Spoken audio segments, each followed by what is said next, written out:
நம்ம உடம்புல ரத்தமே பாயாத ஒரு உறுப்பு இருக்குன்னா நம்புவீங்களா? அதுதான் நம்ம கண்ணோட முன்பகுதியில இருக்கிற கார்னியா. இது ஒரு கண்ணாடியை போல வெளிப்படையானது. ஆனா நம்ம பார்வைக்கு இதுதான் அஸ்திவாரம். இது எப்படி வேலை செய்யுது அப்படிங்கறத பாக்கலாம். கார்னியா ஒரு தெளிவான வளைந்த மேற்பரப்பு. இதில் ரத்த நாளங்களோ நிறமோ கிடையாது. ஒளி நம்ம கண்ணுக்குள்ள நுழையும் போது அதை வளைச்சு சரியான புள்ளியில குவி வைக்கிறது தான் இந்த கார்னியா. நம்ம கண்ணோட மொத்த பார்வை திறன்ல பெரும் பங்கு இதுக்கு தான் இருக்கு. இது ரொம்ப மெலிசா இருந்தாலும் தூசி, பாக்டீரியா மற்றும் கிருமிகள் கண்ணுக்குள்ள போகாம தடுக்கிற ஒரு பலமான சுவர் மாதிரி செயல்படுது. இதில் ஆயிரக்கணக்கான நரம்பு முனைகள் இருக்கு.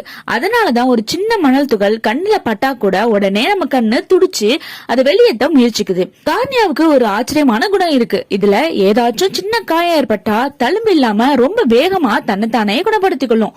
இதுக்கு தேவையான ஆக்சிஜனையும் ஊட்டச்சத்துக்களையும் கண்ணீர்ல இருந்துதான் எடுக்குது. அதனாலதான் அடிக்கடி கண்ணை அமைக்கிறது ரொம்பவே முக்கியம்.